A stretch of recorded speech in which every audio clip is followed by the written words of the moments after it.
Alright, let's see how this is going to work. In my update video I mentioned I'm not really going to be able to do a full build along kind of video because so much time was spent doing the bit searches. But now that it's pretty much well along, the Mega Dread is at a point where I can kind of review a lot of what's happened and the next steps. And maybe this can be kind of a build along from here out.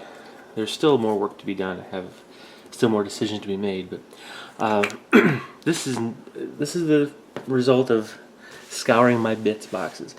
Now, in a bits exchange, I somehow came across a cut-up version or piece of I guess it's a Lord of Skulls body, and that's been sitting in there for a couple years, and now it's just from that point on, it's been all about just adding stuff to it, to that central piece. And so I honestly don't know what these two cylinders are. They're a piece of something, but those became the legs extensions, the hips. Demolisher siege cannons became the legs. So different housings from Space Marine weapons on the outside of the became what I guess would be the knees.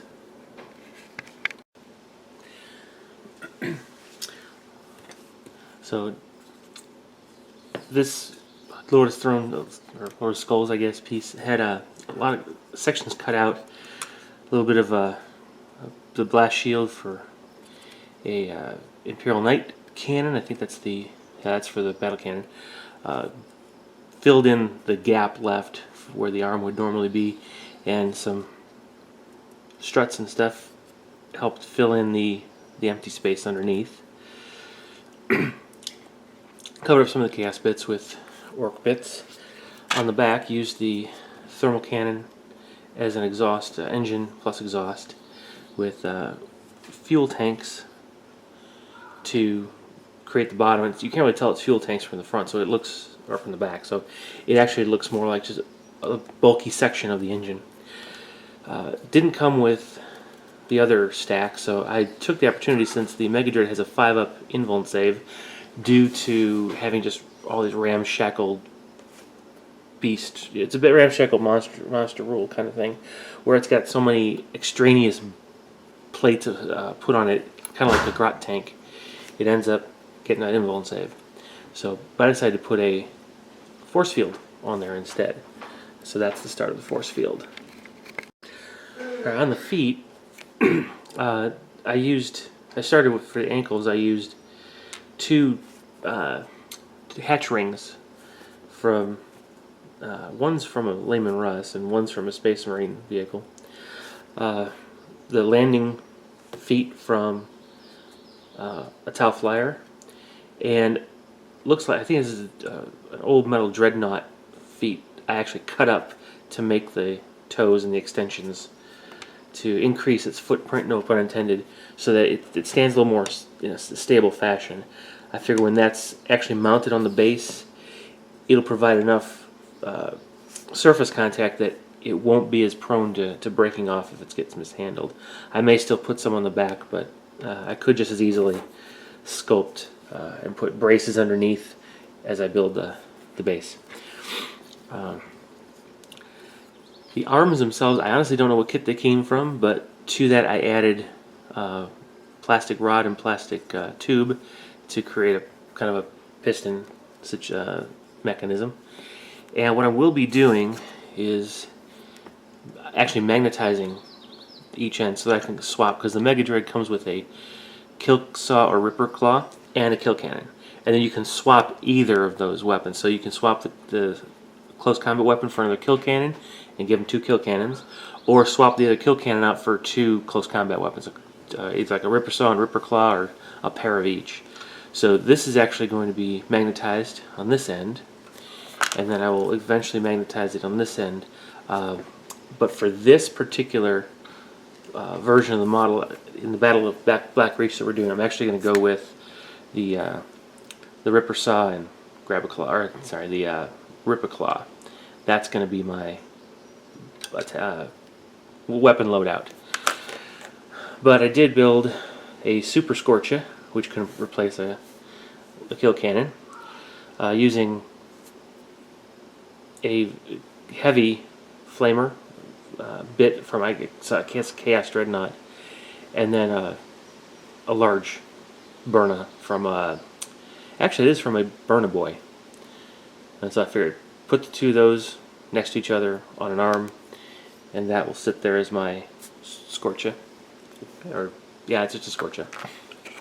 And the head, that had to be definitely, I had to build that up from nothing. So I started with a Lehman Russ turret, chopped it down, put a Space Marine hatch on top to cover that hole. Had these horns from some Chaos models, so I put those on. Again, these are things I collected from bit swaps and what have you.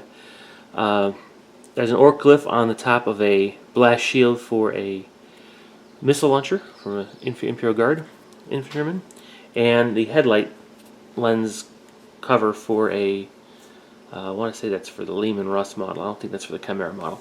Anyway, they built up the rest with sheet styrene plastic card. And actually the next step I'm about to do today is actually put the rivets on all of this and all of this. I will be magnetizing, and then you can have, it comes with 2 big shooters. You can buy a third, and you can replace any or all of the big shooters with Scorches. So I have to magnetize these. I figure what I'm going to end up doing is there will be a big shoot in the center here. That'll be the optional additional one, and then I'll have big shoes like on the shoulders or something. I haven't figured out the locations yet. One more detail I'm going to do is I'm actually going to make some force field lightning effects off of this, the actual force field generator there.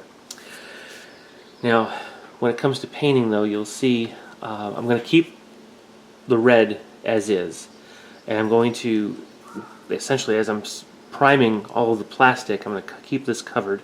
Maybe a little overspray, but that's in my opinion very orky. So I can prime the plastic and paint it more of a black metallic, scuffed up black, leaving the corn red type of a color for the base. I'll still have to paint up some details here. Some of the paint job I think is appropriate to leave there. I don't know an orc would necessarily cover up everything. I do have to add more glyph plates and what have you, so there's still a little bit more work to do on this model. I have to figure out what I'm going to do back here to cover this up, but it's not really that far from being finished. I cut up the rivets about a half hour ago, and now I'll be actually starting to apply them. I don't know where this shield came from, by the way, the shoulder pad. But in order to mount it on the curvature of this arm, I actually had to cut out the internal pieces. There were some pieces here and along the base here.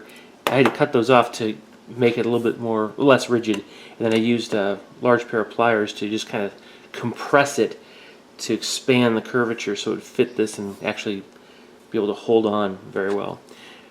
I'm not sure where these plates are. These are probably from a Def Dread or a Gorkonaut, I don't know. Just little bits and pieces. Here's half a Demolisher cannon forming the base of the shoulder on which those guards are. So that is my literal bits box creation, and I don't know how long I spent trying to find all the pieces that I need to put on there. So that's what I'm about to be working on now. So again, the next step is going to be mounting the magnets so I can get the weapons mounted, and then I'll move on to the rivets. Okay.